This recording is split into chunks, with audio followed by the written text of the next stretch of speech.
6 horas e 11 minutos de volta com o Manhã no Ar. Nós estamos ao vivo aqui na TV A Crítica para Manaus, região metropolitana, para a maioria dos municípios do interior desse nosso grandioso estado e também no planeta inteiro, por onde chega a internet, até onde chega a internet, por meio do A Crítica Play, por meio também do YouTube. Você pode acompanhar a nossa programação ao vivo. Só lembrando que nós temos um canal de interação, o nosso WhatsApp 992912167. Você também interage com a nossa equipe de produção por meio da página do Facebook do Manhã no Ar.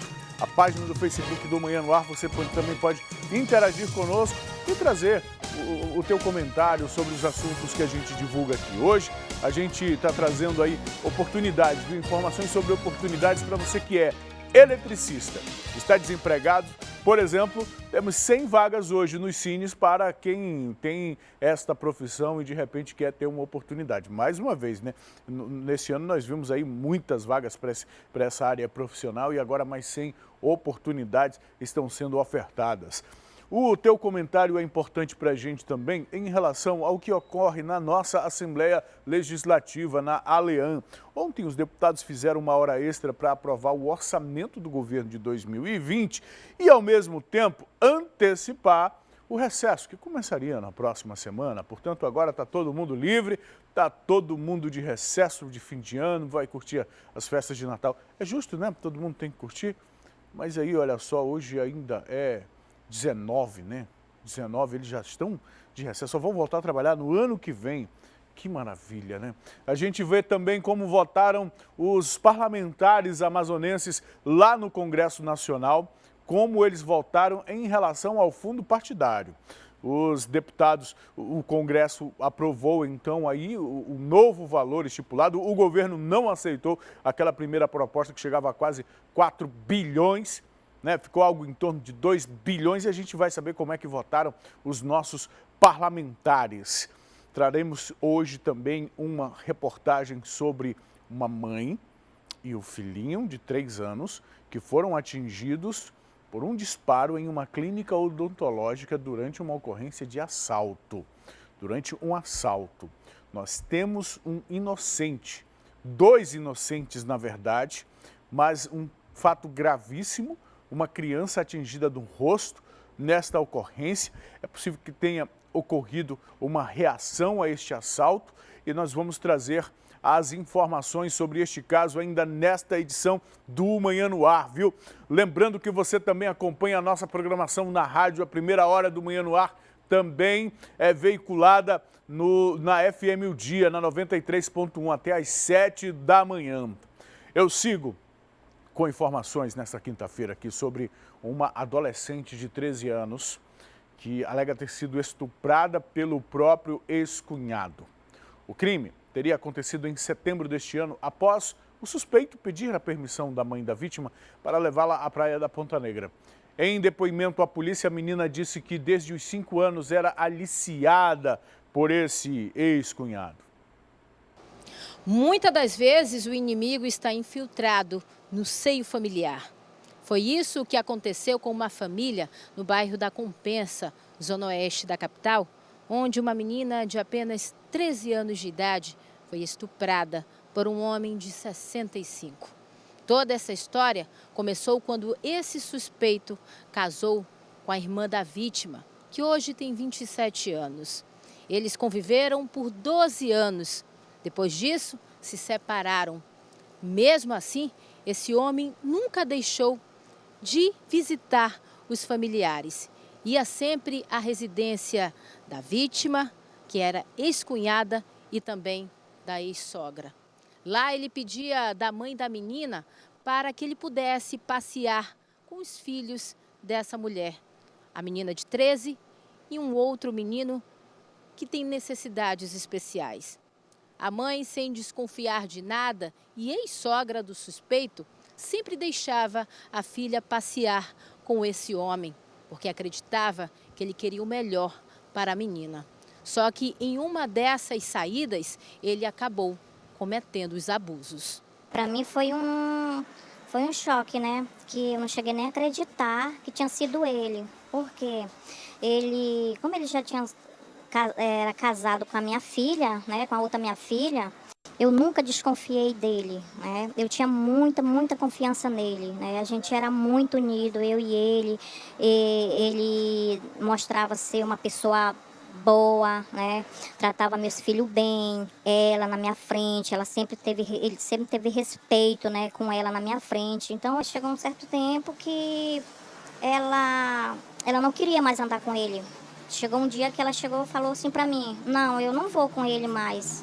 Eu cheguei a perguntar dela: por que que tu não quer mais ir com ele? Passear, ir pro passeio com ele? Não, eu tô cansada, né? Eu não quero mais ir, eu tô com dor de cabeça, né? Foi quando eu comecei, assim, prestar atenção mais nela, né? O jeito dela, a diferença dela. Foi quando ela começou a faltar aula também no colégio, né? E me ligaram, um certo dia me ligaram do colégio dizendo que ela não estava mais frequentando o colégio. Ela falou para a diretora, né? Ela falou para a diretora que ela não queria mais ir para o colégio porque ela não tinha mais condições de estudar, ela não tinha mais cabeça para estudar. Aí foi quando ela confessou que ele tinha estrupado ela. A adolescente confessa os abusos e diz que está traumatizada. Diz que sente uma dor muito grande e que desde quando ela tinha 5, 6 anos de idade, esse homem já passava as mãos pelo corpo dela. Chegava a dizer que jamais faria mal nenhum a essa adolescente e que quando ela completou 13 anos, ele cometeu esses abusos na residência dele. Chegou um certo ponto que eu não aguentava mais. Eu não fiquei mais indo pra escola e chamaram ela, avisaram ela que eu tava 2 semanas sem ir pra escola por conta que eu não tava indo, porque ele ficava me seguindo, né? Aí eu peguei, a diretora me chamou pra me conversar na sala dela, ela perguntou o que tava acontecendo. Aí eu falei pra ela que o meu ex-cunhado me estrupou no domingo que ele levou nós pra sair. Como é que aconteciam esses abusos? Desde quanto tempo você lembra? Quando eu era bem pequena, eu tinha uns 5 anos, 6 anos. Daí ele vinha só me tocando, me aliciando, ficava dizendo que não ia me machucar. Aí ele esperou eu ter 13 anos, 14, aí foi num domingo que ele foi em casa, pediu da minha mãe que se ele podia levar nós pra Ponta Negra, e o meu irmão especial, que ele sempre levava meu irmão especial pra mamãe não desconfiar de nada. Aí chegamos perto de uma igreja, ele sacou uma arma debaixo do banco do carro dele, botou na minha cabeça e disse que era pra me passar pro banco da frente. Eu peguei, eu passei, e disse que se eu não fizesse o que ele mandasse, ele ia me matar e dizer pra minha mãe que eu tinha me perdido lá na Ponta Negra, que eu não queria vir. Mandou meu irmão ir pra cozinha, pegou o celular, deu pro meu irmão especial e mandou eu ir pro quarto. Eu fui pro quarto, ele falou que era pra me tirar minha saia, eu disse que eu não ia tirar. Ele retornou, pegou a arma dele de novo, botou em cima de uma prateleira e disse: tu vai fazer o que eu mandar, se tu não fizer, tu já sabe. O caso agora está sob a investigação aqui da Delegacia Especializada de Proteção à Criança e ao Adolescente. A menina está fazendo um acompanhamento psicológico. Após o registro da ocorrência, as providências de praxe, a oitiva escuta da vítima, que confirmou ter sofrido abuso sexual por parte desse familiar.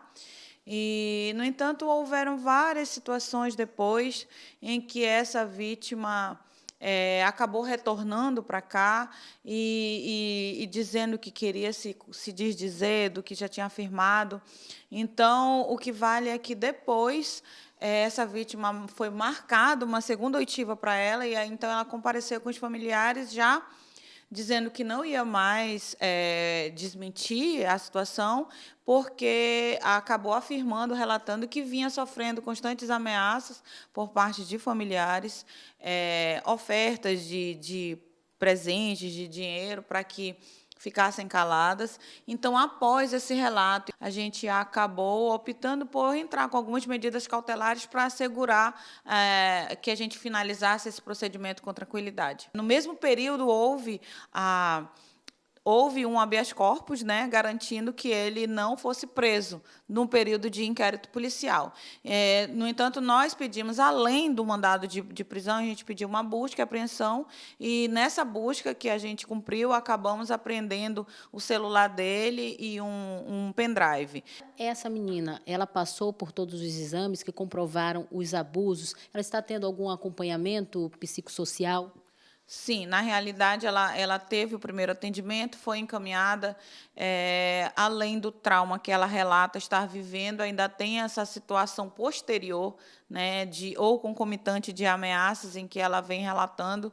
Então, o que nos causou bastante preocupação também foi o fato de que essa denúncia não veio através dos familiares. Essa denúncia, ela falou primeiro na escola, ela se abriu na escola, e a gente também vai procurar ouvir a gestão da escola para saber o comportamento que ela estava tendo na escola, porque me parece que ela, de repente, apresentou mudança de comportamento, ou seja, traços típicos de pessoas que sofrem abuso sexual.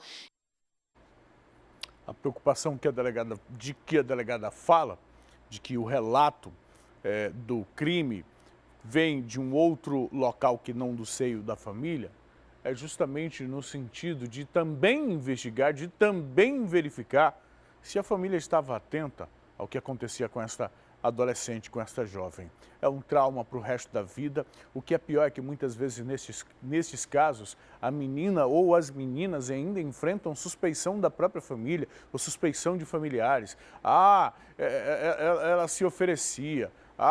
Ela acaba sendo, se não tivesse a figura do abusador, do aliciador, o caso não teria acontecido, simplesmente nada teria acontecido, uma situação que não estaria sendo divulgada na imprensa e não teríamos aqui uma jovem que simplesmente parou, inclusive, de querer ir para a escola, para ver como isso afeta muito, afeta de uma maneira profunda a vida de qualquer pessoa que passa por um tipo de abuso desses, e principalmente a vida de um adolescente, de um ser humano ainda em formação.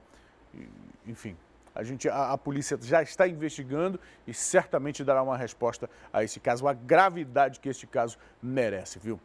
E a gente fala agora de um outro caso igualmente preocupante. Uma mulher e o filho dela, uma criança de apenas 3 anos, ficaram feridos durante um assalto em uma clínica odontológica lá no bairro Petrópolis, zona sul da cidade. Segundo testemunhas, um dos clientes teria reagido ao assalto e atirado contra os suspeitos. Vamos entender como tudo isso aconteceu.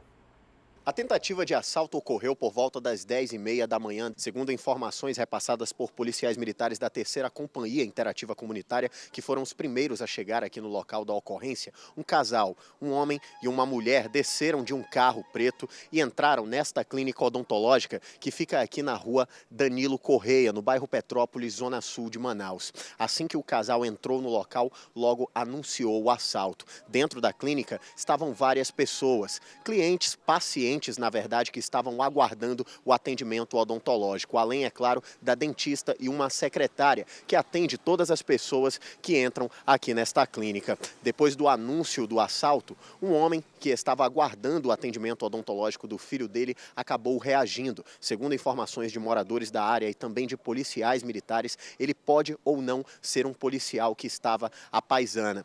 Depois dessa reação, houve uma troca de tiros entre esse possível policial e os criminosos, o que acabou resultando em uma criança baleada e uma mulher ferida. O menino de 3 anos, que não teve o nome divulgado, foi atingido por um disparo de arma de fogo no rosto e foi encaminhado às pressas para o Panda Codajás, um hospital que fica no bairro Cachoeirinha, aqui nas proximidades do bairro Petrópolis. Já a mãe dele, uma mulher que também não teve o nome divulgado, foi atingida por um disparo de arma de fogo de raspão no braço e também foi socorrida para o mesmo hospital. Segundo informações de um dos proprietários aqui desta clínica, o menino de 3 anos está passando por um procedimento cirúrgico para retirar a munição do rosto. Já a mãe da criança está estável e passa bem, não corre mais risco de morte. Os policiais civis do 1º Distrito Integrado de Polícia também estão aqui no local para fazer um monitoramento de campo. Eles estão identificando câmeras de segurança que possam ter registrado o momento da fuga fuga do casal que entrou na clínica odontológica e anunciou o assalto. Ainda segundo informações de moradores da área, logo depois do crime, o homem e a mulher, uma mulher loira, segundo informações, entraram em um carro preto que estava estacionado nesta outra rua aqui, já em posição de fuga, virado para o lado do sentido que eles iam fugir. Depois disso, eles não foram mais vistos. Neste momento, um dos delegados plantonistas do 1º Distrito Integrado de Polícia está dentro de uma residência tentando conseguir imagens de câmeras de segurança. A perícia também foi acionada e deve entrar na clínica odontológica para tentar encontrar as cápsulas e identificar o armamento que foi utilizado por esse casal e, posteriormente, tentar identificar essa dupla de suspeitos. Por enquanto, não se tem maiores informações sobre o estado de saúde do menino de 3 anos de idade. A gente ainda não tem essas informações, mas é uma ocorrência gravíssima. A notícia já poderia ter sido de imediato a morte de um inocente, de mais um inocente vítima de toda essa violência, viu? É um caso que a gente vai continuar acompanhando. Vamos pedir informações tanto da Secretaria Estadual de Saúde em relação ao estado de saúde dessas vítimas, quanto da polícia também em relação ao que de fato aconteceu. Qual foi a arma? Qual foi, de onde saiu a bala que atingiu essas vítimas? E o mais importante, a gente precisa atribuir a responsabilidade a quem de fato é a responsabilidade. Quem invade um estabelecimento comercial armado para cometer um crime, este é o responsável, sim.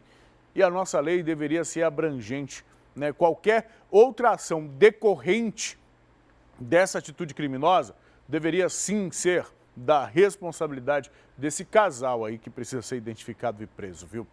Mais um ônibus do transporte coletivo foi alvo de criminosos aqui na capital, lá no bairro Zumbi, na zona leste da cidade. Um homem foi preso, suspeito de assaltar as pessoas que estavam no ônibus da linha 680.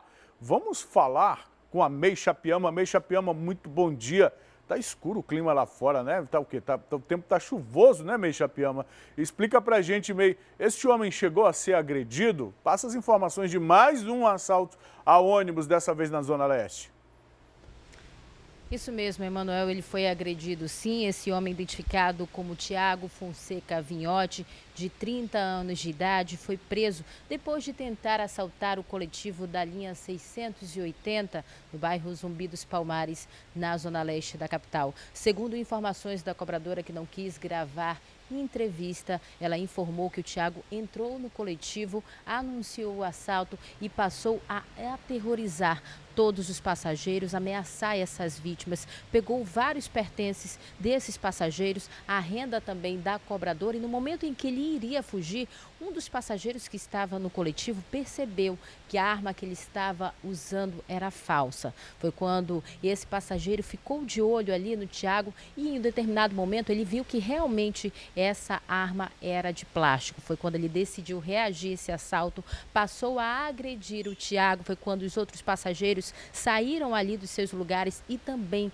começaram a sessão de espancamento. Só pararam no momento em que os policiais chegaram ali no local e salvaram esse suspeito das mãos ali da população que estava revoltada depois dele tentar assaltar esse coletivo. Ele foi socorrido e encaminhado em seguida para o 14º Distrito Integrado de Polícia, na zona leste da capital, para todos os procedimentos legais. As vítimas tiveram os seus pertences recuperados e reconheceram sim o Tiago como um suspeito de assaltar o coletivo da linha 032. Viu, Emanuel? Volto com você aí no estúdio. May Chapiama teve também um assalto na linha 032, não é isso mesmo? Tem as informações dessa outra ocorrência?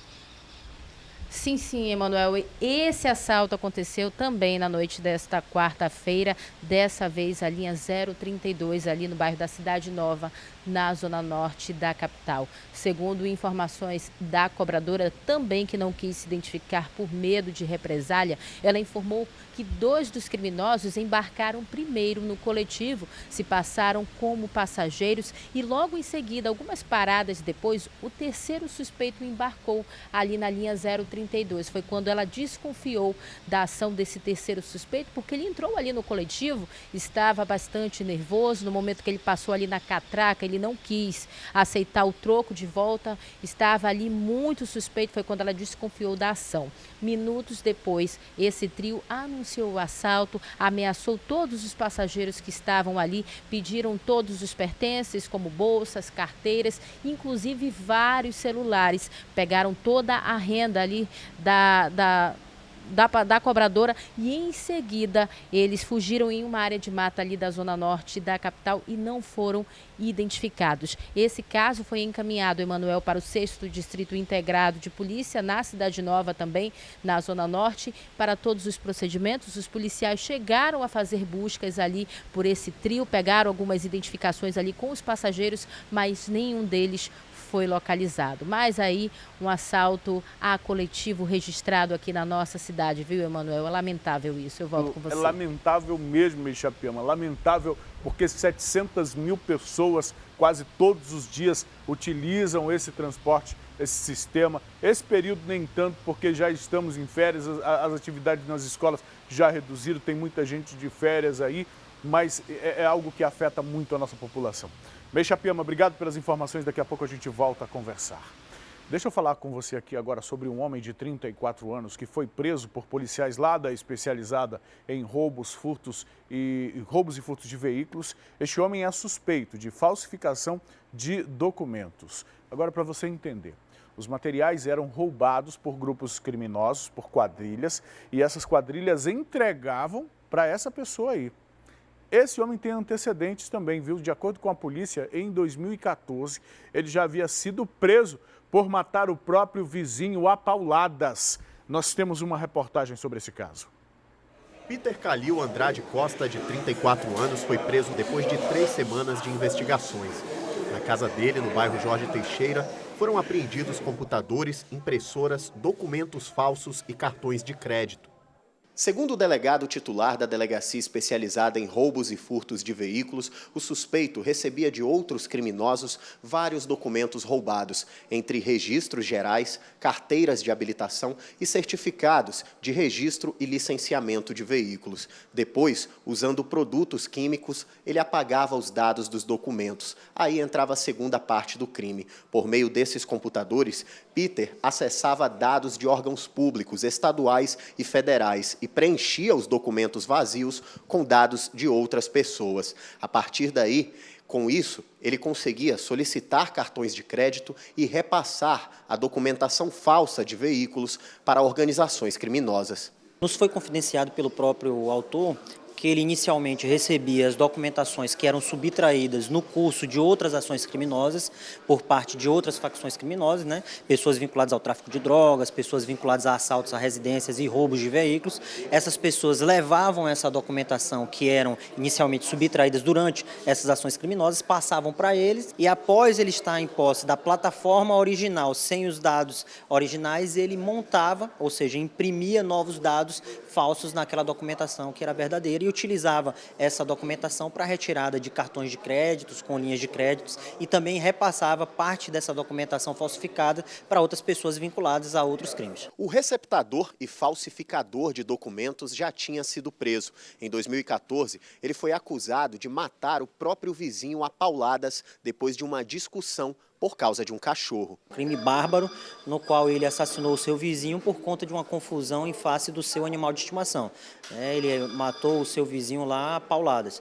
E agora ele responderá também em razão da falsificação de documento público, uso de documento falso, falsidade ideológica e receptação. A investigação continua para tentar descobrir como o suspeito tinha acesso a dados restritos.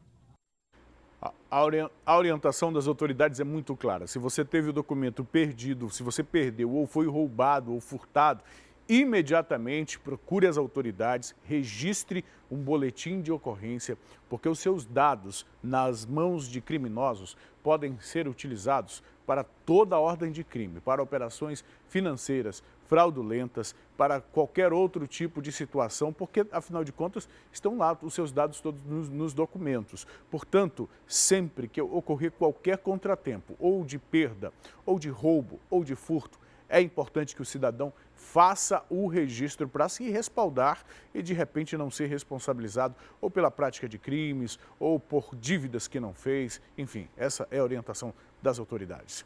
Um homem identificado como braço direito do narcotraficante Zé Roberto da Compensa foi preso pela Polícia Federal em um shopping na cidade de Salvador, lá no estado da Bahia. Segundo a polícia, o suspeito conhecido como Zaqueu tem envolvimento com um massacre registrado neste ano, lá em maio deste ano, no sistema carcerário do Amazonas, que deixou 55 detentos mortos. O homem foi identificado como Alain Barbosa Rolim, conhecido como Zaqueu. Ele é apontado como o principal líder de uma facção criminosa que atua no estado. Ele estava foragido e foi preso preventivamente em um shopping no último domingo em Salvador, durante uma operação da Polícia Federal. O mandado de busca e apreensão também foi cumprido. Segundo a Polícia Federal, Zaqueu é o homem de confiança do Zé Roberto da Compensa.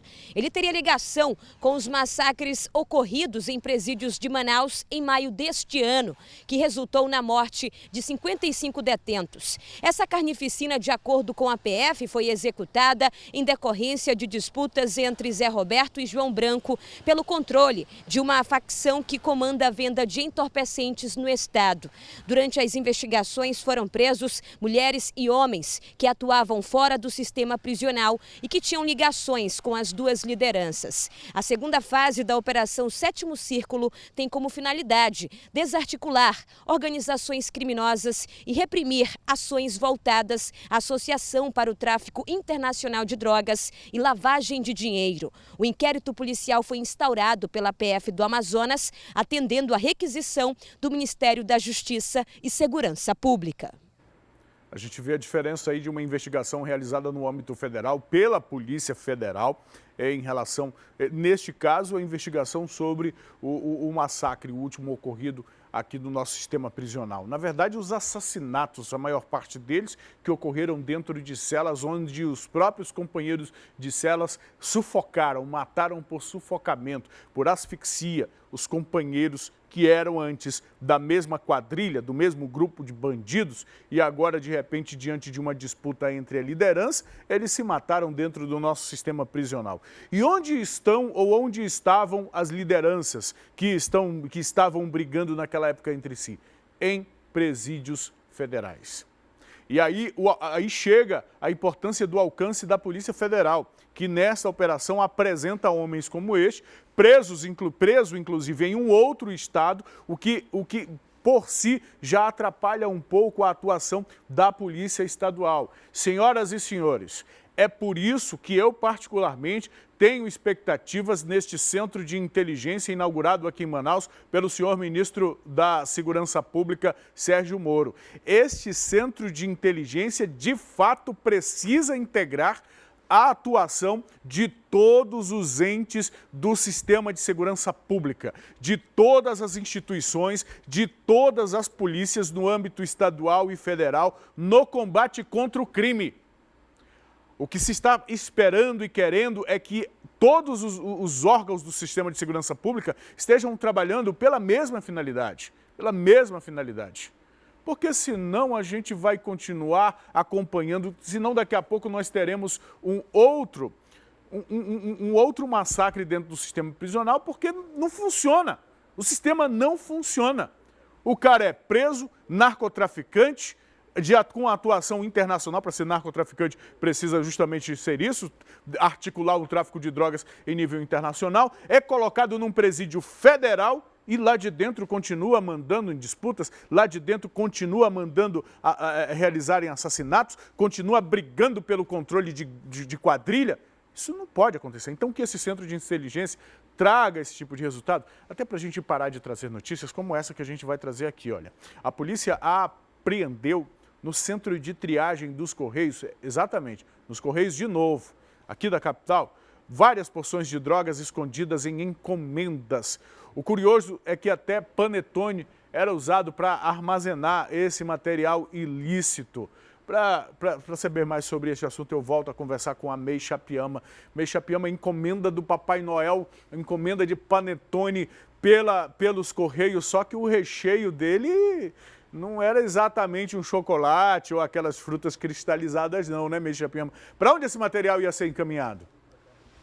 Exatamente, Emanuel. Olha, ia para Campo Grande, no Mato Grosso do Sul, uma equipe de combate ao contrabando e descaminho apreendeu na tarde desta quarta-feira várias encomendas que estavam com entorpecentes dentro, estavam sendo enviadas pelos Correios. Essa apreensão aconteceu no centro de triagem dos Correios e contou com a ajuda do cão farejador Odin. O cão identificou entre essas encomendas um panetone que estava recheado com maconha do tipo skunk e uma outra encomenda que estava com haxixe, com destino, como eu disse antes, a Campo Grande, no Mato Grosso do Sul.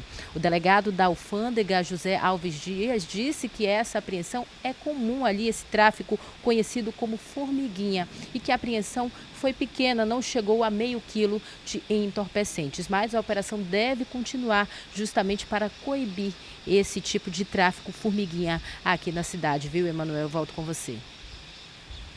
Obrigado pelas informações. Daqui a pouco a gente volta a conversar, viu, May? Encomenda de panetone, papai, o bandido utilizando o gorro para cometer crime por aí, né? Até a bandidagem está no clima de Natal. 6 horas e 41 minutos. Vamos trazer a participação do nosso telespectador, as pessoas que acompanham o Manhã no Ar pelo nosso WhatsApp, hein?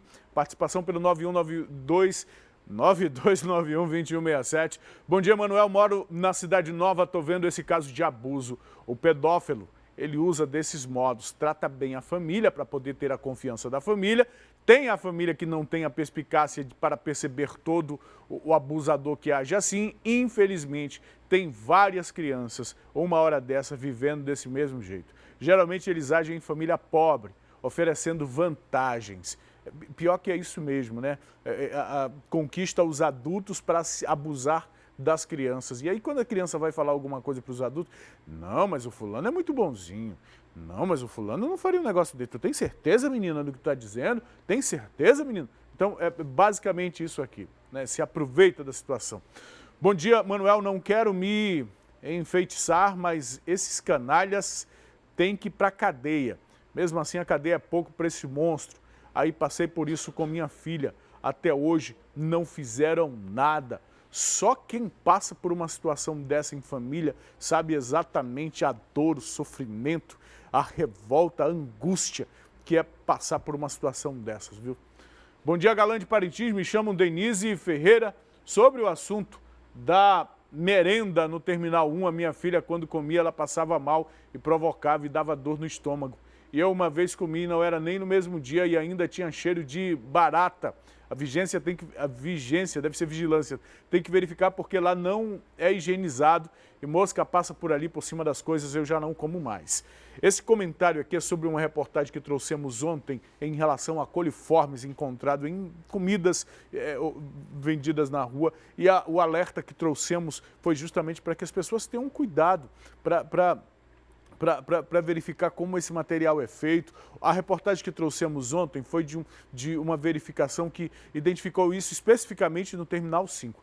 É uma espada de dois gumes, né? Aquela comida que está na rua ali está disponível, principalmente para quem está correndo, saindo do trabalho, indo para a escola, precisa comer rápido.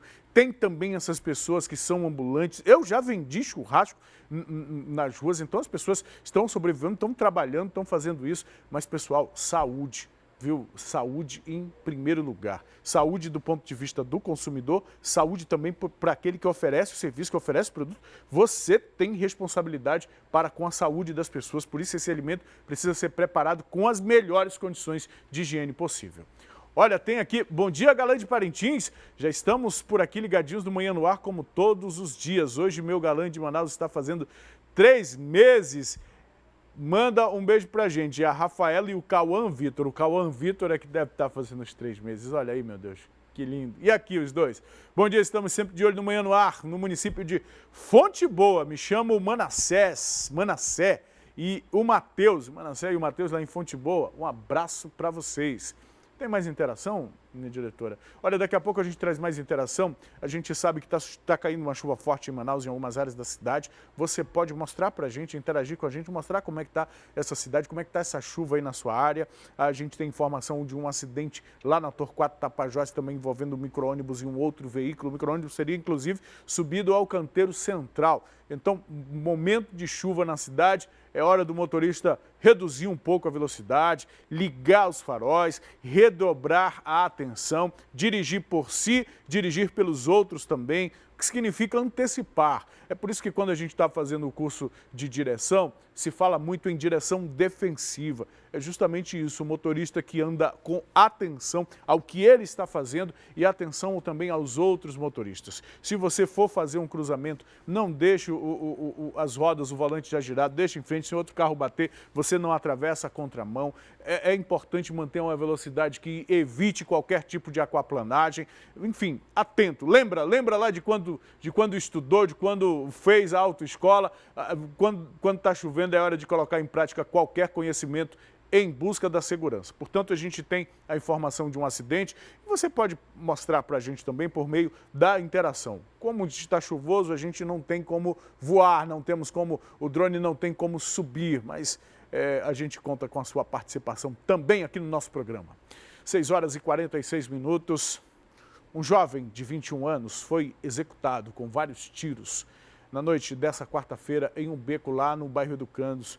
Mais um crime na zona sul de Manaus. E mais uma vez, quem acompanhou esse caso e traz as informações é o repórter Rafael Tavares.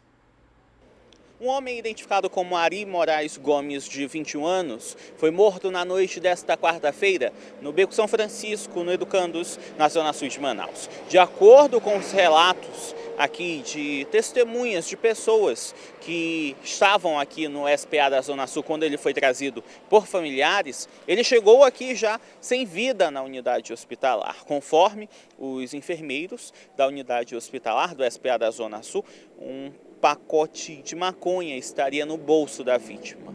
A gente não conseguiu imagens, mas os técnicos de enfermagem aqui da região falaram sobre essa situação. Ainda conforme todas as informações colhidas aqui na unidade hospitalar, este homem que chegou sem vida foi baleado diversas vezes no tórax. O carro do Instituto Médico Legal esteve aqui e realizou a remoção do corpo. A Delegacia Especializada em Homicídios e Sequestros vai investigar esta morte um tanto misteriosa, já que ninguém sabe como foi que o homem, esta vítima de 21 anos, teria sido baleada no Beco São Francisco, no Educandos. Apenas que depois dos disparos, ele foi trazido até o SPA da Zona Sul. É mais um que perdeu a vida, né, nessa guerra que a gente acompanha nas ruas da nossa cidade, sobretudo na Zona Sul. Deixa eu mudar um pouco de assunto, a gente fala agora de emprego, viu? Hoje tem uma boa notícia para quem é eletricista. Mais de 100 vagas estão sendo ofertadas. Quem vai trazer os detalhes sobre as vagas é o Leon Furtado, que já está aqui ao vivo com a gente. Leon, muito bom dia para você. Leon, além dessas 100 vagas, tem outras que são muito específicas. Traz essas informações para a gente aí, por favor. Exatamente, Emanuel. Ótimo dia para você e a todos que nos acompanham no Manhã no Ar nesta quinta-feira, que também é de oportunidade. Ao todo, só no Cine Amazonas estão sendo ofertadas mais de 170 vagas, como você bem disse, 100 para eletricista, mas também tem algumas outras especialidades. Olha, são elas analista de qualidade, técnico em secretariado, peixeiro, supervisor de vendas externas, coordenador de manutenção, cozinheiro, auxiliar de pizzaiolo, garçom, eletricista de caminhão, mecânico de auto, borracheiro, açougueiro e também cozinheiro à la carte.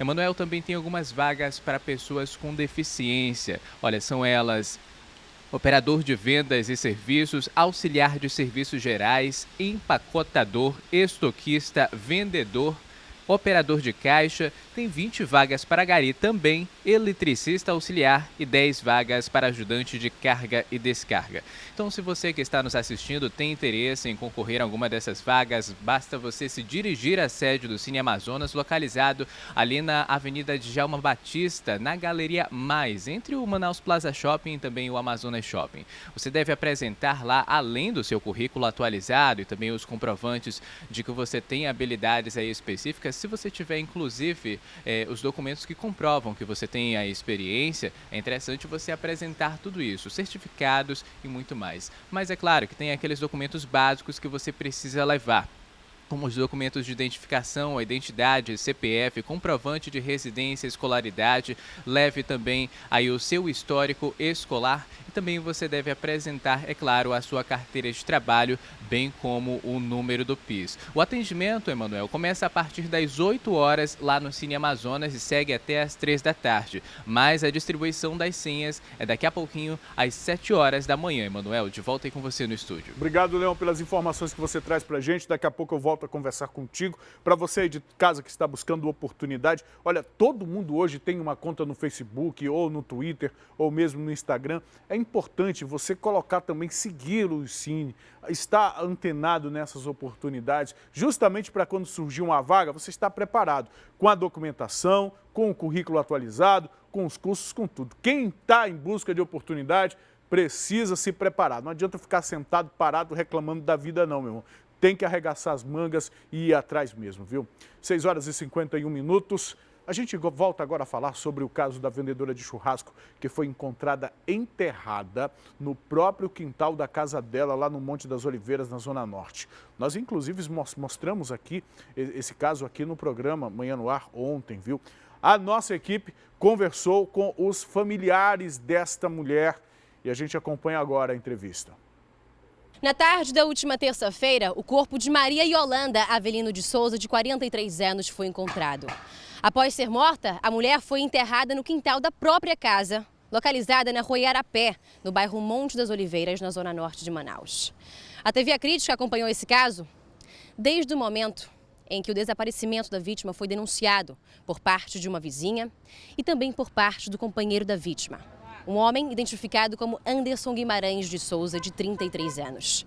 Atualmente, ele é apontado pela polícia como um dos suspeitos de ter cometido esse assassinato. Anderson morava na mesma casa em que Yolanda foi encontrada morta e atualmente não há informações a respeito do paradeiro dele.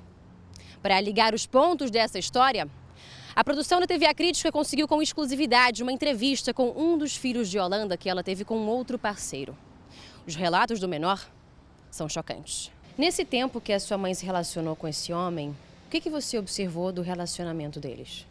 Que ele era muito agressivo com ela, que ele não respeitava ela, xingava ela. Às vezes ele batia nela, ela caía, ele continuava chutando e pegava o dinheiro e saía correndo. Esse dinheiro, você desconfiava por que ele roubava, o que ele fazia com esse dinheiro? Ele pegava pra fumar droga. Quando começaram a falar que a tua mãe estaria morta, Você já pensava que seria ele? Sim, já pensava. Só que aí ele veio dizendo uma história que nem em casa ela foi, dizendo que ela só saiu pra trabalhar e não voltou. Aí eu já fiquei meio desconfiado. Todo momento ele mudava a versão, ele dizia que ela não tinha ido em casa. Aí depois ela disse que os caras tinham sequestrado ela. Aí eu fiquei meio desconfiado, porque inventava várias versões, né? a nossa equipe de reportagem conversou também com o ex-marido de Yolanda, com quem ela esteve casada por 9 anos e meio. Ele é pai do menor que presenciou os episódios de violência vividos pela vítima. De acordo com o relato, ele foi a última pessoa a ver Yolanda com vida. Na quarta-feira da semana passada, um dia antes de vocês perceberem o desaparecimento da Yolanda, o senhor encontrou ela num local próximo ali onde ela tinha uma banquinha de churrasco. Ela estava normal no dia?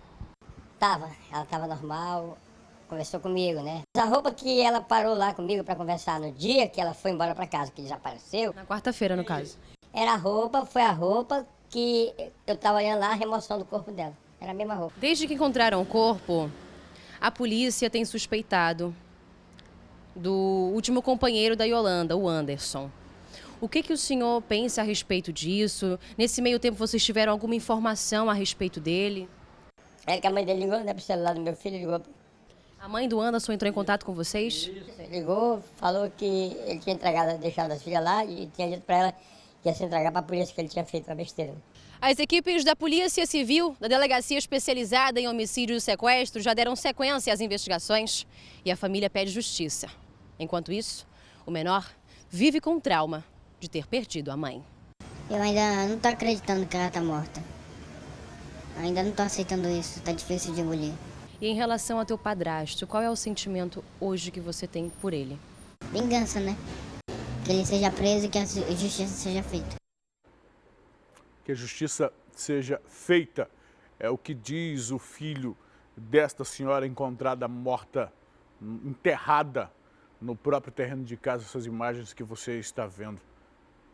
É lamentável que a gente escute o relato desse jovem, desse menino, me parece já ser um adolescente, me parece que já é um adolescente, alguém que presenciou e que presenciava a violência pela qual a mãe passava. Esse é um caso emblemático, é um caso significativo que tem para a gente um símbolo muito importante, sobretudo para as mulheres que são vítimas de agressão. Mulheres que convivem com maridos, com companheiros, com comportamento agressivo, abusivo, desrespeitoso. A partir do momento que ele tem coragem de chamar um palavrão para você, daqui a pouco ele vai ter coragem de dar um tapa. E depois que ele dá um tapa, ele pode dar outro tapa e começar a fechar a mão. E depois de dar um murro, ele dá o chute. E daí a violência não tem limites. Quando a violência termina, muitas vezes termina desta forma. E aí, quem está acompanhando, por exemplo, o noticiário nacional, está vendo a situação do jogador de futebol, o goleiro do São Paulo, que agrediu a esposa. E aí agora perdeu tudo, vai ser descontratado, atrapalhou a própria carreira dele. Não importa, é resultado da ação dele. O que a gente quer trazendo este caso aqui é justamente falar dessa violência que as mulheres têm sofrido. E se de fato este homem é o suspeito de ter acabado com a vida da própria companheira, enterrado no quintal de casa e ter deixado esse trauma profundo, é uma situação que vira inclusive filmes famosos, franquias de filmes aí, quadrinhos, histórias, enquanto ao longo da história da humanidade esse tipo de trauma aqui persegue quem já viu um parente, um familiar tão próximo, passando por situações tão graves assim. Qual o efeito de tanta violência presenciada por este menino? E aí o menino vem e diz para nós na entrevista que ele concedeu aí para Manuela Montenegro: eu ainda não estou acreditando que perdi a minha mãe. Eu ainda não estou acreditando que tudo isso aconteceu.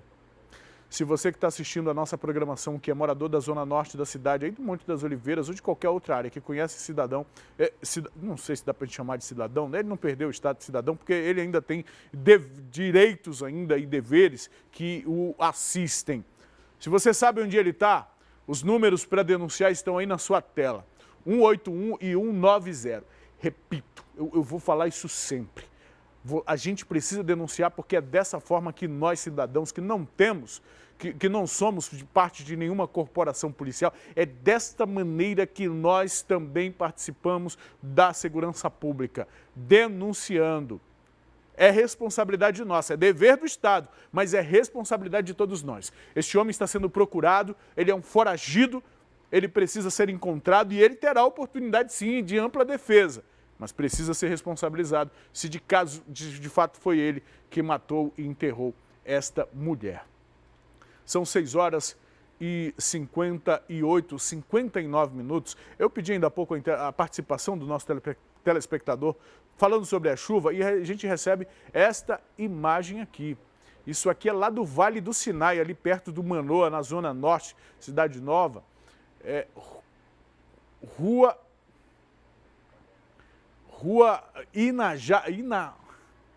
Itanarajá é o nome da rua lá no Vale do Sinai. A Eliane Marques está compartilhando com a gente essa foto. A Neliane Marques, muito obrigado por compartilhar com a gente essa imagem e mostrar o drama dessas pessoas. Como é que sai para trabalhar nisso aí, hein? como é que sai. Ainda bem que as aulas já finalizaram na maioria das escolas, né? Mas é um negócio complicado, hein? Tá complicado ali. O nome já está dizendo, é um vale, né? Uma área baixa, logo acima tem um monte do Sinai, a parte baixa é o Vale do Sinai. E aí quando chove, essa é a realidade para a gente ver como que é o problema, como é que está a nossa estrutura de saneamento. Muito obrigado. Muito obrigado, telespectadora, por essa participação. Você também pode mandar para a gente, manda uma foto, mas manda também as informações do local, do flagrante que você tem aí, a foto ou o vídeo. O telefone da nossa interação está na sua tela, 9291-2167. A você que está no trânsito, que estava, né, nos ouvindo pela rádio, são 7 horas da manhã, a gente precisa finalizar a nossa participação na FM O Dia neste momento. E aí na FM O Dia agora você segue com o Rildo, ele é o melhor, viu? Você segue com o Rildo aqui na televisão, a gente segue até às 8h30. Muito obrigado aos nossos rádio ouvintes. Na noite de ontem, 3 homens foram presos e um menor apreendido depois de participarem de um assalto a uma moto lá no Manoa, viu, na zona norte de Manaus. Eles foram capturados depois de pararem em uma blitz do Detran. E o Rafael Tavares tem os detalhes deste caso. Um mototaxista teria pego uma corrida no Manoa, na zona norte da cidade, com esta moto.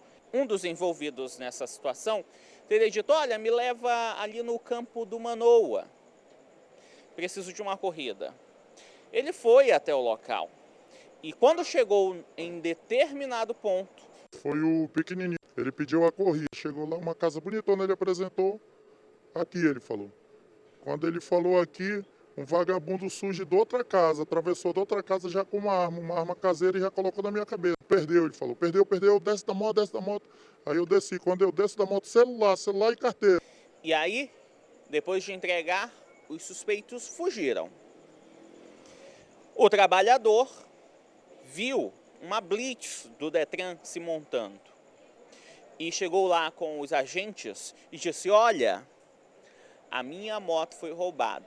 A placa é essa, NOU 7246. Uma blitz foi montada na Avenida Samaúma, no Manoa, na zona norte de Manaus.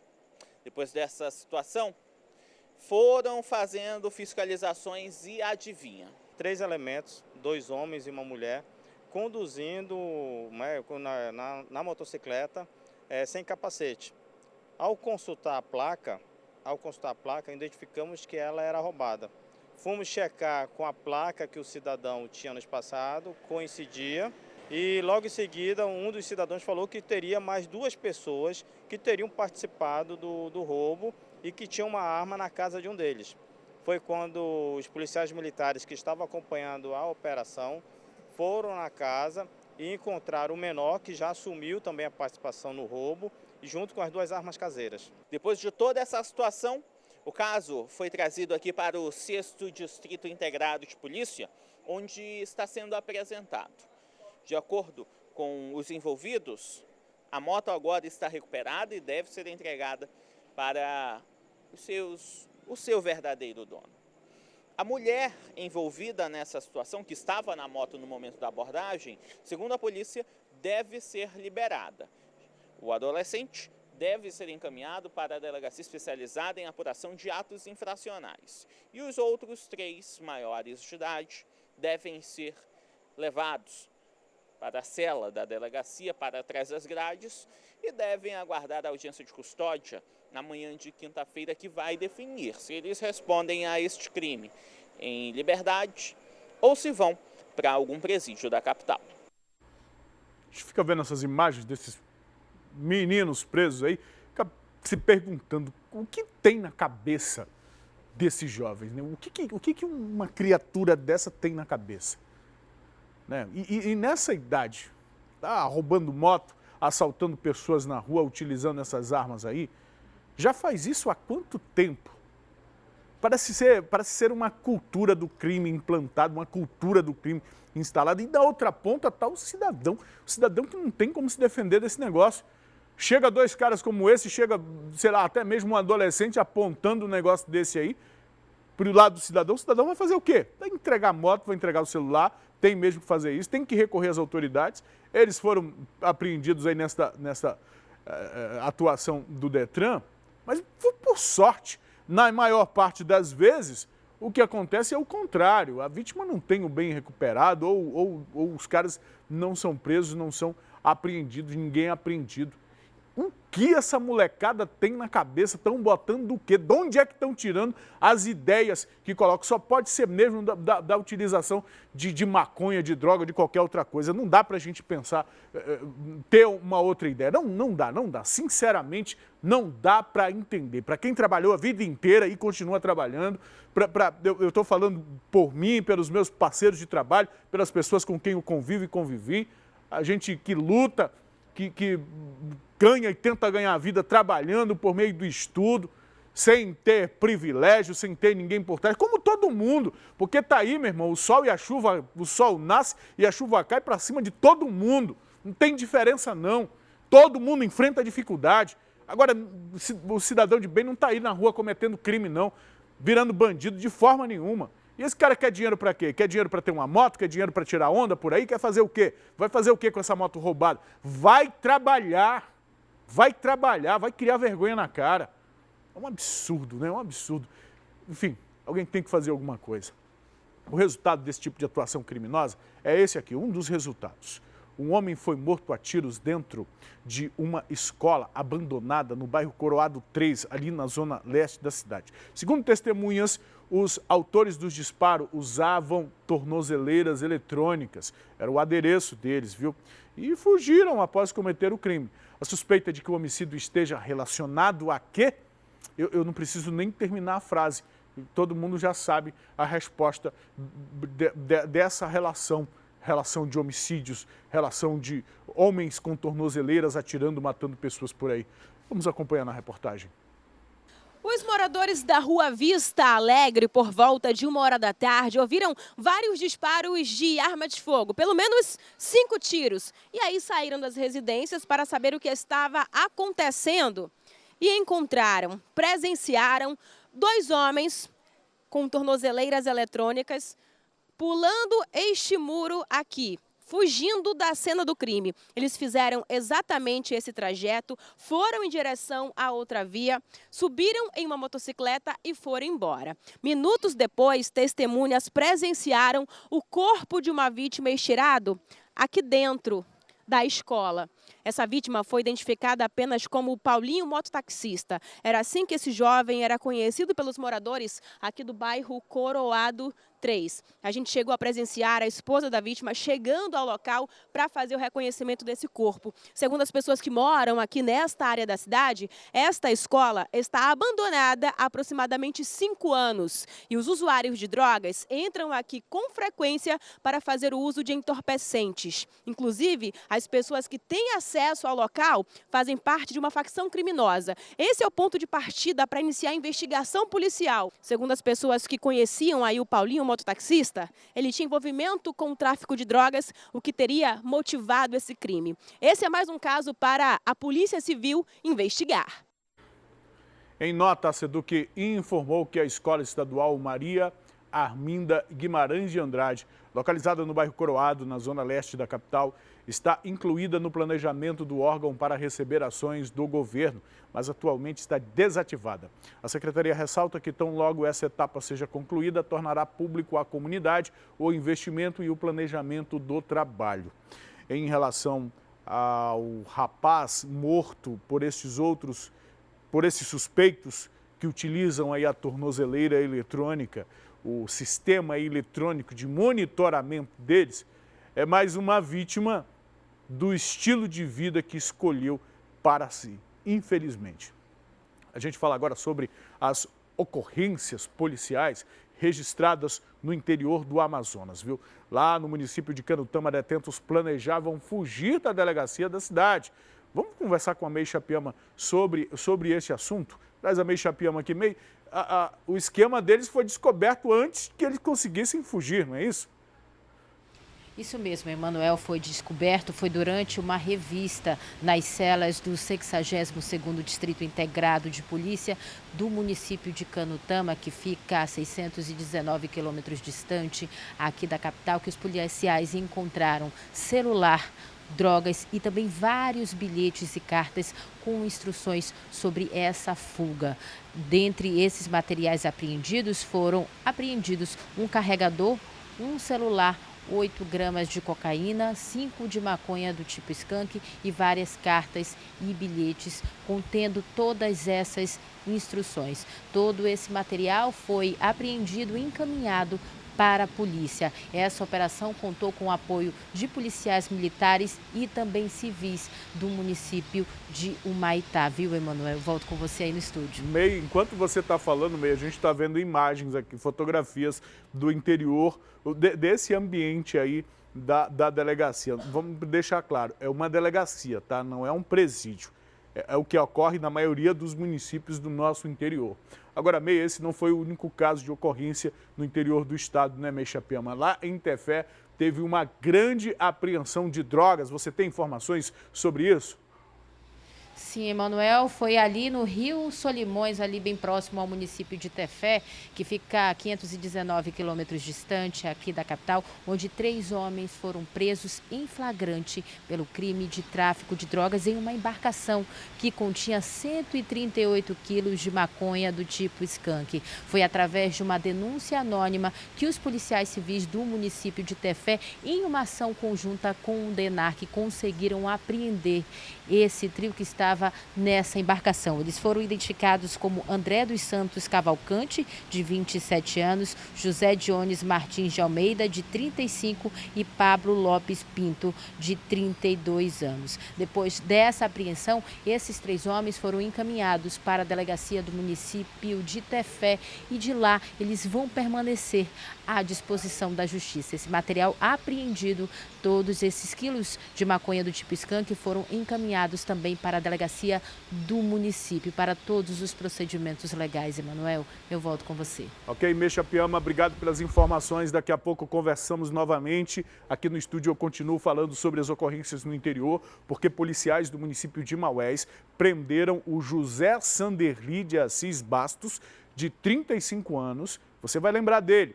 Estava sendo procurado por estuprar as próprias filhas de 11 e de 13 anos. A mulher dele, mãe das vítimas, já havia sido presa no dia 18 de novembro deste ano por ser conivente com os abusos.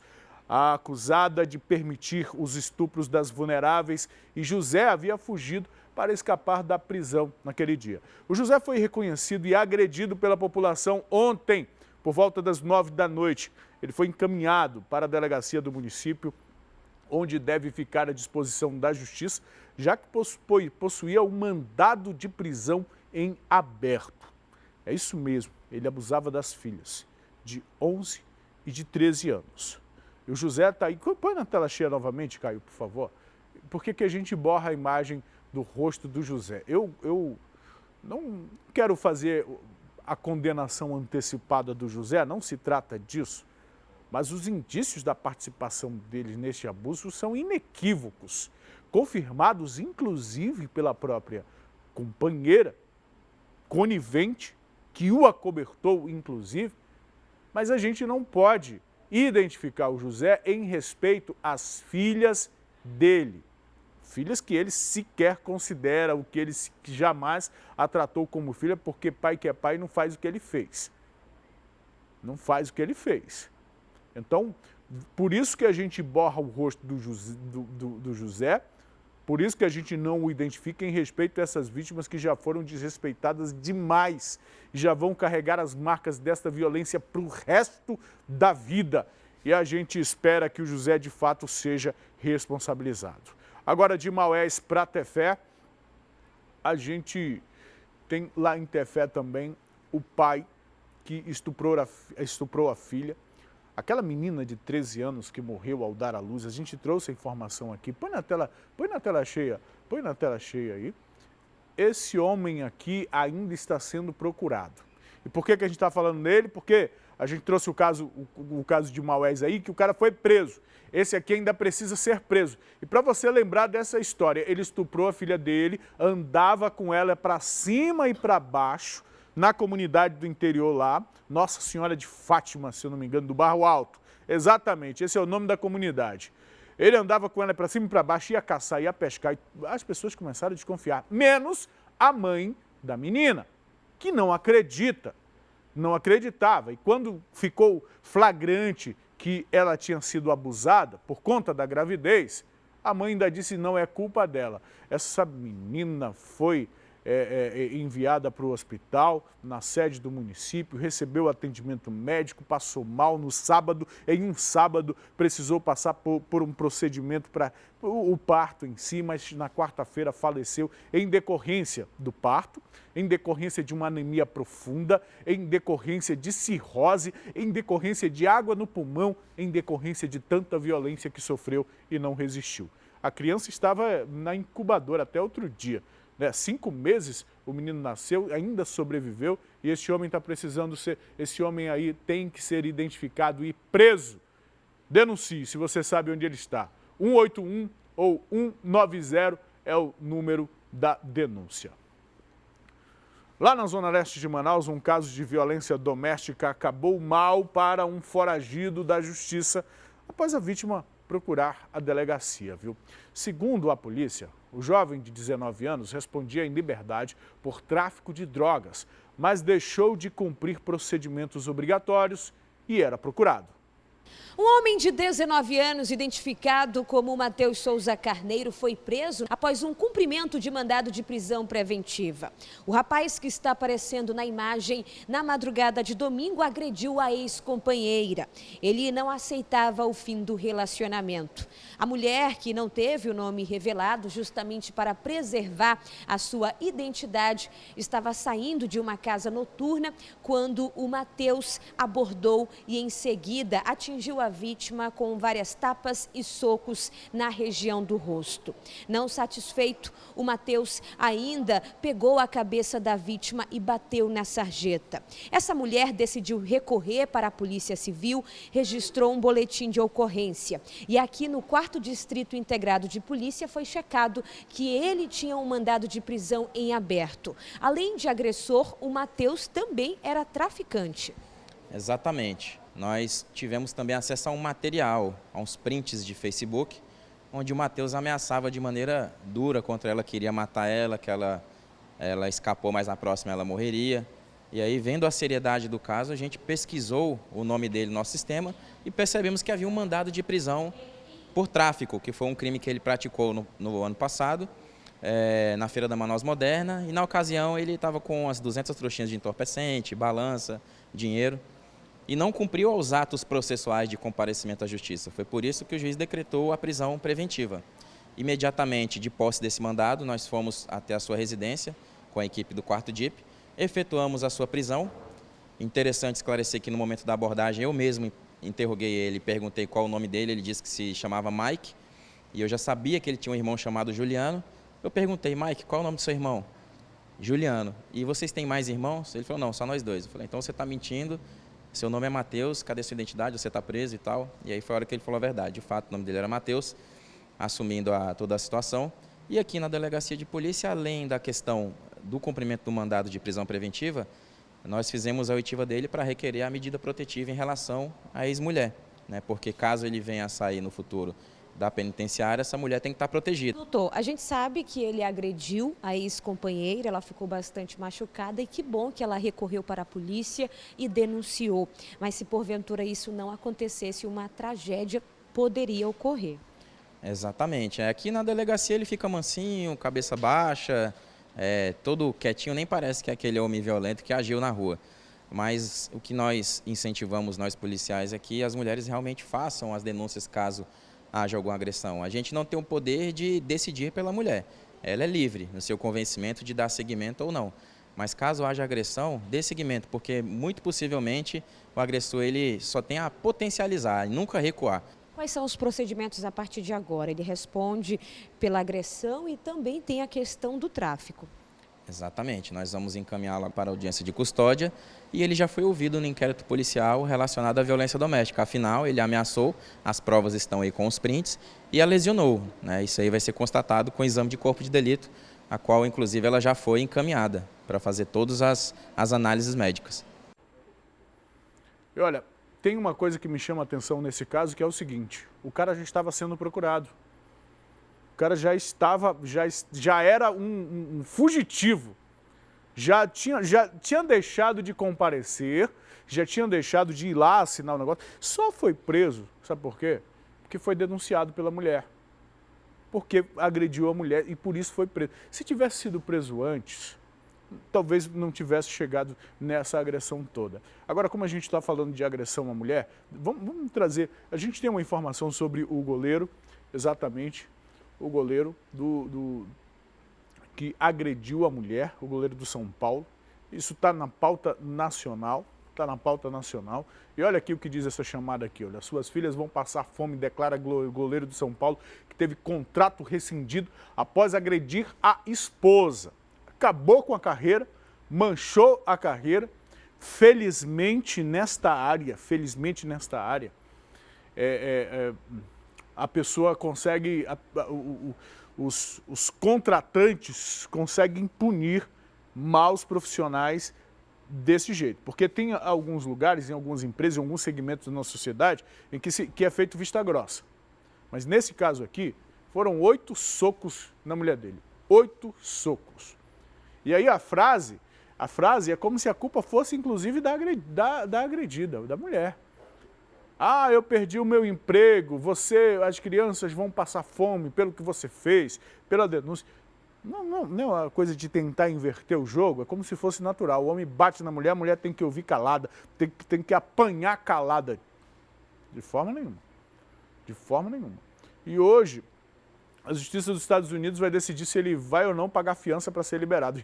Ainda vão pensar se ele tem a possibilidade de pagar fiança. Como se trata de um jogador, foi demitido, mas ainda tem dinheiro na conta bancária, deve ser aquela fiança, né? Aquela fiança. Infelizmente, um mau exemplo para a nossa sociedade, um mau exemplo para o nosso esporte, e vai agora enfrentar as consequências dos atos. 8 socos. Não, se não tem mais amor, se não tem mais... Para o cara chegar a bater, dar 8 socos no rosto, na cara de uma pessoa, na cara de uma mulher, de uma companheira, de mãe dos filhos dele, é porque acabou a coisa já há muito tempo, né, meu irmão? Então separa, cada um segue o seu rumo, a vida continua. Os filhos são os filhos, vão continuar recebendo apoio, mas por que chegar a esse ponto? Numa sociedade de gente esclarecida, do mundo civilizado, ou pelo menos que deveria ser, é algo que a gente de fato não entende, viu? E a audácia, ou melhor, o atrevimento dos criminosos não tem limites, viu? Não tem limites. Dá só uma olhada nisso que ocorreu ali no São José, na zona leste de Manaus. Olha esse homem aí, esse que está no centro do vídeo. Olha o que ele vai fazer, ó. Aproveita a distração de todo mundo, aproveitou, pegou, rapidinho. Cara, o que é isso, bicho? É aquele alicatezinho de furar produtos. Furar produtos. Pra que isso? Me digam. Pra que fazer um negócio desse? E age naturalmente, como se nada tivesse acontecido. Mas tinha uma câmera registrando. Nós temos uma reportagem, né, minha diretora? Vamos assistir. Uma tarde de vendas comum para os trabalhadores aqui do local. Porém, em um determinado momento, um homem de camisa azul, homem este que ainda não foi identificado, entrou na loja à procura de 4 pares de sandália. Ele se dirigiu até a prateleira, olhou as sandálias, conversou com o atendente e disse que iria levar 4 pares. Um ponto muito importante nessa história é que esse suspeito, esse criminoso, já frequenta essa loja. Ele já visitou o estabelecimento há outras 3 vezes. Mas um detalhe muito importante também é que ele nunca levou nenhum produto. Apenas vinha, dava uma olhada nos produtos e ia embora. Só que dessa vez ele resolveu levar um material usado pelos trabalhadores aqui da loja. Esse furador, ele aplica pedrinhas nas sandálias para customizar. A atendente não percebeu de primeira. Foi aí então que ela conversou com as outras pessoas que trabalham aqui no local. Eles começaram a suspeitar. E eles resolveram pedir permissão ao patrão para olhar as câmeras de segurança. Nas câmeras de segurança, eles conseguiram encontrar esse suspeito de camisa azul. Preste atenção nas imagens. O homem chega ao balcão, conversa com a atendente e quando percebe que ela não está prestando tanta atenção a ele, ele leva o produto. Agora, todos os vendedores aqui do local estão atentos para que quando esse homem apareça, a polícia já esteja presente. A sensação é que ele perguntou se podia dar desconto, na sandália não, eu falei que já estava no preço, né? A partir de 6 pares, saía R$10, né? Em cima do dinheiro. Aí ele ficou falando que ia falar com a esposa dele, mandou foto ainda lá, né? Aí eu falei, tudo bem, deixei ele à vontade. Aí uma cliente pediu de mim um cabedal, né? Quando eu me abaixei, eu tava procurando e olhava para a cliente. Aí no mesmo tempo, quando eu me abaixei para pegar o cabedal para a cliente, ele tava lá na frente, do nada, não suspeitei, né? Do nada ele virou a costa e veio para cá. Depois, mais que fui atrás do furador, não encontrei. Aí toda vez que ele vem aqui, ele nunca leva nada, aí eu peguei e percebi que foi ele. Como meu colega de trabalho e a minha colega também, né, suspeitou que foi ele. Ele me deu uma lista com as sandálias que ele queria. Então eu trouxe aqui, peguei as sandálias para ele, dei 4 pares de sandália para ele, aí eu deixei ele à vontade. Tava falando com uma pessoa no telefone, dizendo que era a esposa dele e tal, que ela queria um furador, no momento aí tá. Então eu deixei ele à vontade. Aí ele ficou andando no salão, entendeu?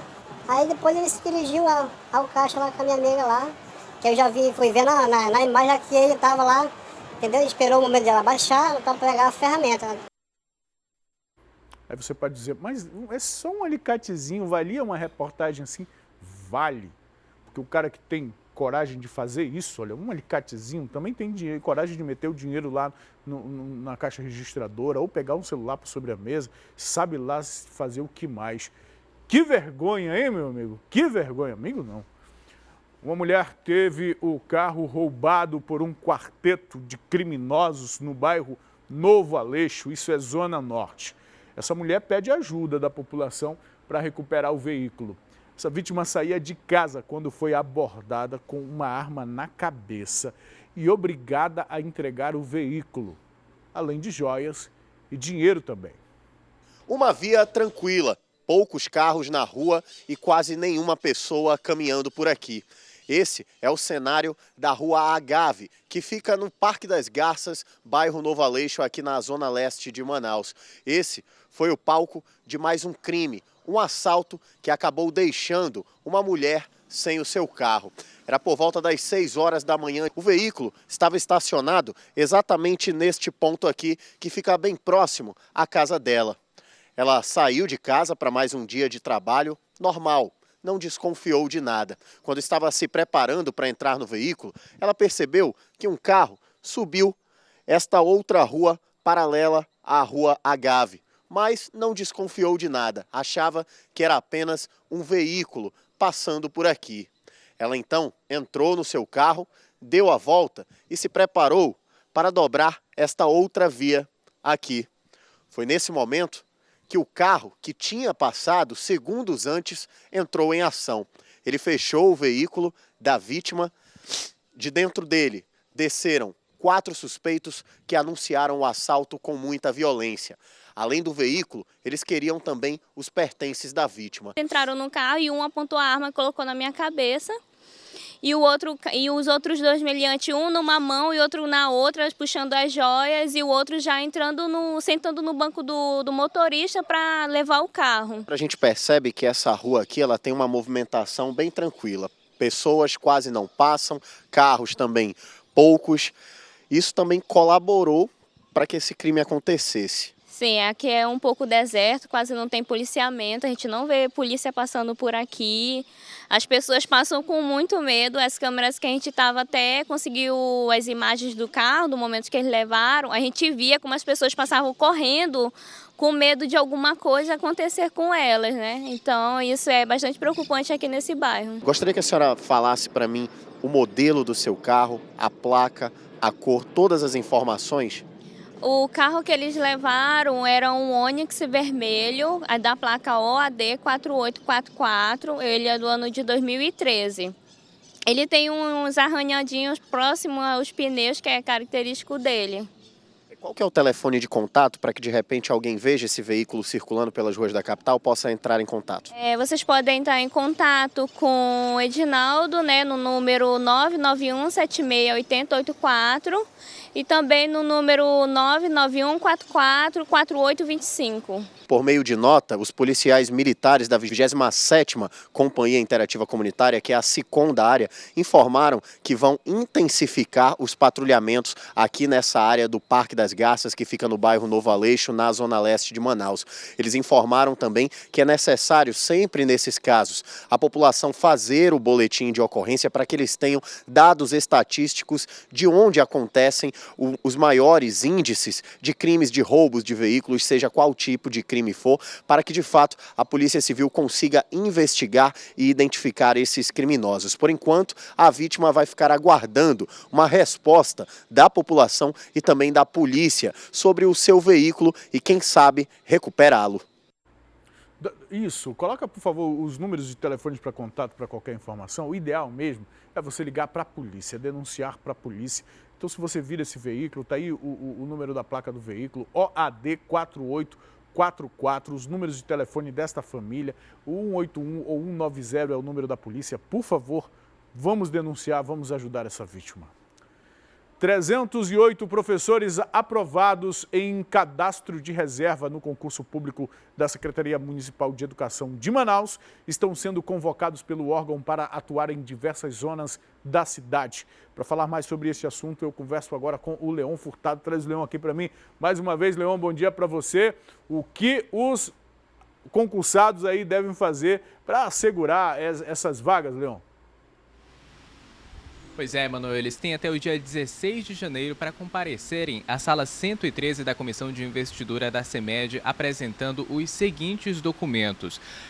Todos eles estão listados no edital, inclusive CPF, comprovante de residência, título de eleitor, PIS/PASEP, diploma e histórico escolar, certidão de casamento, identidade das crianças, né, caso tenham filhos, e também o certificado de reservista para os homens, além de outros documentos que são apresentados lá dentro desse edital, Emanuel. Ao todo, esses 308 professores têm até o dia 16 de janeiro para comparecer lá nessa comissão de investidura, e aí tem alguns horários específicos de segunda a sexta-feira, Emanuel.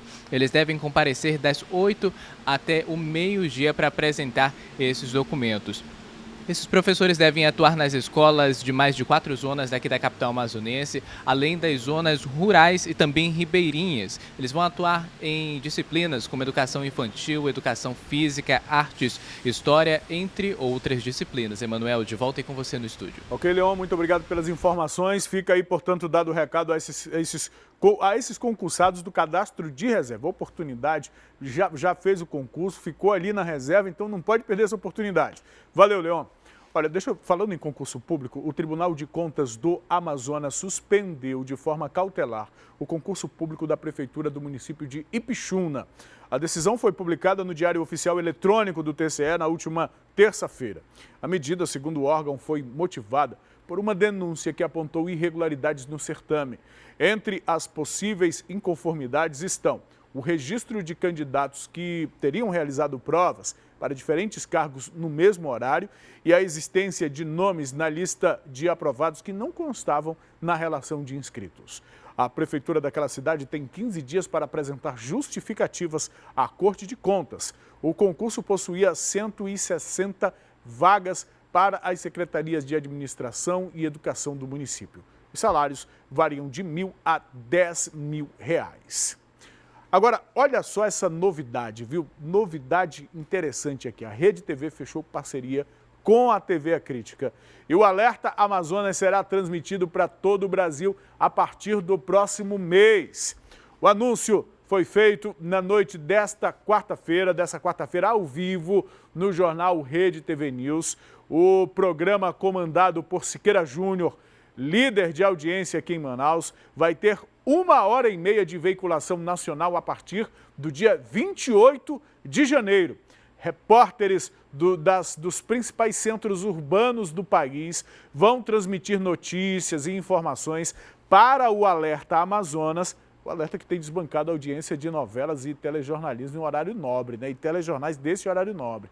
Vale deixar claro que esse feito é inédito na história da TV brasileira. Pela primeira vez, uma emissora da região norte do país vai fornecer conteúdo para o que chamamos de cabeça de rede, como é o caso da Rede TV com sede lá no estado de São Paulo. Para você entender o que é isso, o que é histórico nisso aqui, o que é novo nisso aqui. Você que, como eu, sempre acompanhou a televisão, eu a vida inteira sempre estive na frente da televisão, a gente sempre se acostumou a receber o conteúdo televisivo nacional vindo do sudeste do país. Essa é a realidade.